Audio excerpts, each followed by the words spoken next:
அன்பு கடகராசி நேயர்களே, கடகராசி அப்படின்னு நம்ம சொல்லும் பொழுதே சந்திர பகவான் மிக அருமையாக தாயாக எல்லோரையும் அரவணைத்து சென்று எல்லோருக்கும் அன்பையும் அதே நேரத்தில் அமைதியையும் தரக்கூடியவர் இந்த சந்திர பகவான்.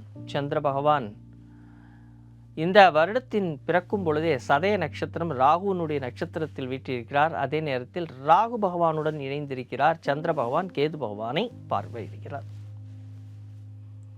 சந்திரன் மிக முக்கியமான ஒரு கோள். நம் பூமியை சுற்றி அடுத்த கிரகங்களிலிருந்து நமக்கு தேவையான விஷயங்களை பெற்றுத்தருவதும் அந்த சந்திர பகவான் தான். அப்போது இவர் பார்த்திங்கன்னா மூடு, சந்திரன் என்றாலே மூடு, நம்மளுடைய மூடு எப்படி இருக்குங்கிறத நிர்ணயிக்கிறவர். ஆனால் இந்த வருடத்தில் ஒரு மிக முக்கியமான விஷயம் என்னென்னா, சுப்ரம் நாம யோகத்தில் பிறக்குது. அப்போது சந்திர பகவானே யோகியாக இந்த வருடம் பிறக்கிறது. மிக அற்புதமான விஷயம். அப்போது இந்த சந்திர பகவான் யோகியாக இருந்தாலும் சரியான முறையில் அவர் யோகத்தை எல்லோருக்கும் தருகிறாரா அப்படின்னா, யாருக்கு அவர் யோகத்தை தருகிறார், இப்போ யாருக்கு அவர் யோகத்தை தரலை அப்படிங்கிற ஒரு விஷயம் வரும் பொழுது, அவர் இணைந்திருக்கக்கூடிய ராகு பகவான் அல்லது அவர் பயணிக்கக்கூடிய ராகுவினுடைய நட்சத்திரம் மிக அவசியமாக நாம் பார்க்க வேண்டும். ஒரு பெரிய ஆசை, ஒரு பெரிய ஆவல், சில பெரிய விஷயங்களிற்காக மனம் ஆசைப்படுகிறது. அப்போ இந்த மனம் ஆசைப்படக்கூடிய விஷயங்கள் அது கிடைக்கல அப்படிங்கும் பொழுது கொஞ்சம் சங்கடமான விஷயங்களாக அமைகிறது. சில நேரங்களில் தந்தையார் வழி விஷயங்கள்லையும் கொஞ்சம் தடங்கல்கள் நாம் பார்க்கிறோம். இப்போ ஆரம்ப காலகட்டத்திலேயே இந்த பூர்வ புண்ணியஸ்தானம் நன்றாக இருந்தாலும் பாக்கியஸ்தானம் அப்படின்னு சொல்லி வரும் பொழுது அங்கே தான் நம்மளுக்கு கொஞ்சம் சிக்கல்கள் இருக்குது. நினைக்கிறது ஒன்று, இந்த நினச்சா மாதிரி எந்த விஷயங்களும் நடக்கலை. அப்போது நம்ம நினைக்காமையே இருந்துடலாமா, ஒரு விஷயத்துக்கு ஒரு டிசைர்ஸ் வேணும் அப்படின்னு சொல்கிறாங்க. அப்போது இந்த டிசைரே இல்லாமல் நம்ம போகலாமா அப்படிங்கிற இது போன்ற நிறைய விஷயங்கள், குழப்பங்கள் உங்கள் மனதில் தோன்றிக்கொண்டே இருக்கும்.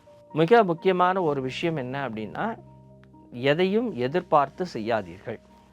இது வரும், இது கிடைக்கும், அதனால் நான் இதை செய்யலாம் அப்படின்னு சொல்லி எந்த விஷயத்துக்கும் நீங்கள் ஒரு கன்க்ளூஷனுக்கு வராதிங்க. அடுத்தவங்க கிட்ட அட்வைஸ் கேளுங்க. உங்களுடைய கர்மாவை கரெக்டாக செஞ்சுருங்க. ஆஃபீஸுக்கு கரெக்டாக போகணுமா, அந்த கரெக்டாக நேரத்துக்கு போயிடுங்க. எனக்கு ஒரு இன்க்ரிமெண்ட்டுக்கு வருமா வராதா, இந்த இப்போ ப்ரொமோஷன் கிடைக்குமா கிடைக்காதா, நான் கேட்ட இடத்துக்கு ட்ரான்ஸ்ஃபருக்கு இன்னைக்கு குத்துருவாங்களா, இது எதையுமே நீங்கள் நினைக்காதீங்க. நீங்கள் பாட போங்க, போய் வேலையை பார்த்துட்டு வாங்க. நடக்கிறது ஆட்டோமேட்டிக்காக நடந்துக்கிட்டே இருக்கும். ஏன்னா நீங்கள் ஒரு எதிர்பார்ப்புடன் நீங்கள் செய்யக்கூடிய விஷயங்கள் உங்களுக்கு நடக்கல அப்படிங்கும் பொழுது உங்களுக்கு மனத்தாங்கல் அதிகமாகும். அதில் கொஞ்சம் கவனம் தேவை. ஜூன் மாதத்துக்கு மேலே இன்னும் கொஞ்சம் கூட ஒருபடி அதிகமான அக்கறை தேவை.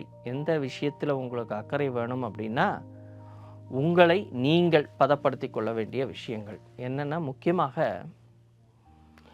கேது பகவானும் உங்கள் ராசிக்குள் பிரவேசிக்க போகிறார். இப்போ குரு பகவான் பிரவேசிப்பார் ஜூன் மாதத்தில். அப்போ இந்த காலகட்டத்தில் எப்படி இருக்கும் அப்படின்னு சொன்னால், கேது பகவான் அக்டோபர் மாதத்தில் வரார். இன்னொரு 4 மாதத்தில், ஜூன் மாதத்துலேருந்து ஒரு 4 மாதத்துக்குள்ளே கேது பகவானும் உள்ளே வந்துடுவார். இந்த நேரத்தில் அதிகமான ஞானம் வந்துடும். அவர் நிறைய புத்தி கிடைக்கிற மாதிரி நம்மளுக்கு ஒரு பிரமை தோணும். ஸோ இது போன்ற பிரமையினால் என்ன ஒரு பெரிய பிரச்சனை அப்படின்னு சொன்னால், நம்மளுக்கு எல்லாம் தெரியுங்கிற ஒரு ஆட்டிடியூட் நம்மளுக்கு வந்துடும். ஸோ இங்கே தான் நம்மளுக்கு ஒரு பிரச்சனைகள் ஸ்டார்ட் ஆகுதுங்கிறத தயவு செஞ்சு மனசில் புரிஞ்சுக்கும். சிலருக்கு இந்த படிக்கிற குழந்தைகளை பொறுத்த வரைக்கும் ரொம்ப முக்கியம் இந்த படிக்கிற குழந்தைகளுக்கு தயவு செஞ்சு எல்லா விஷயத்தையும் ஞாபகம் வச்சுக்கிட்டு செய்யுங்க. படிக்கிற விஷயத்த ஒரு வாட்டிக்கு 10 வாட்டி படிங்க. உங்களுக்கு நல்ல யோகங்கள் இருக்குது. இந்த வருஷத்தில் நல்ல மார்க் எடுக்கலாம், நல்லா ஸ்கோர் பண்ணலாம். இருந்தாலும் உங்களுடைய ஓவர் கான்ஃபிடென்ட்டு, எல்லாம் எனக்கு தெரியுங்கிற ஒரு பிரமை, எல்லாமே நான் கரெக்டாக எழுதிட்டு வந்துடுவேன் அப்படின்னு சொல்லிட்டு நீங்கள் நினைக்கிற விஷயங்கள் சில நேரத்தில் ஞாபக மருதியும் சேர்ந்து வந்துடுறதுனாலையும் உங்களுடைய ஆசைகள் இதெல்லாம் எனக்கு கரெக்டாக வந்துடும் அப்படின்னு சொல்லி நீங்கள் நினைக்கிறதும் சில நேரங்களில் வரல அப்படின்னா மன கஷ்டத்தை கொடுத்துரும். அதனால் தயவு செஞ்சு ஒரு வாட்டிக்கு 10 வாட்டி படிக்கிறதும் எழுதி பார்ப்பதும் மனப்பாடம் செய்வதும் அல்லது கவனத்தை ஆழ்த்தி படிப்பதும் உங்களுக்கு கண்டிப்பாக வேணும். இப்போ இந்த வருடம் பிறக்கும் பொழுதே சந்திர பகவான் அஷ்டமாதிபதியாக தான் இருக்கிறார். உடனே அதுக்காக வந்து அஷ்டமாதிபதி ஆயிட்டாருங்கிற கவலையெல்லாம் படாதீங்க. ஒரு டென்ஷனும் இல்லை. மற்றபடி குடும்பம் சார்ந்த விஷயங்களில் வெற்றி இருக்கிறது.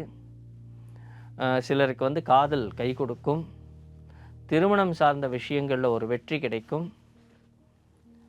பல நாட்களாக நீங்கள் வாங்க வேணும் அப்படின்னு சொல்லி ஒரு சில விஷயங்கள்லாம் வச்சுருப்பீங்க, அதை வாங்குவீங்க. அதே நேரத்தில் செலவுகள் கட்டுக்குள் அடங்கும். வீண் செலவுகளை தவிர்ப்பீர்கள். வாழ்க்கையினுடைய அடுத்த கட்டத்திற்கு, அடுத்த பரிமாணத்திற்கு உங்களுடைய மனம் செல்லும். மொத்தத்தில் இந்த வருடத்தில் வந்து பார்த்திங்கன்னா மிக மிக முக்கியமான சில முடிவுகளை எடுப்பதும் சில முக்கியமான விஷயங்களை நீங்கள் வாங்குவதும் உங்களுடைய வருமானத்திற்கு தகுந்தாற்போல் உங்களுடைய சேமிப்பு உயர்வது நன்மை. படிக்கும் குழந்தைகளை பொறுத்த வரைக்கும் அதிக கவனமும் தேவையில்லாத விஷயங்களில் மனத்தை ஈடுபடுத்தாமலும் பொதுவாக அனைவரும் எதிர்பார்க்காமல் உங்களுடைய கர்மாவை செய்தால் உங்களுக்கு வெற்றி கிடைக்கும்.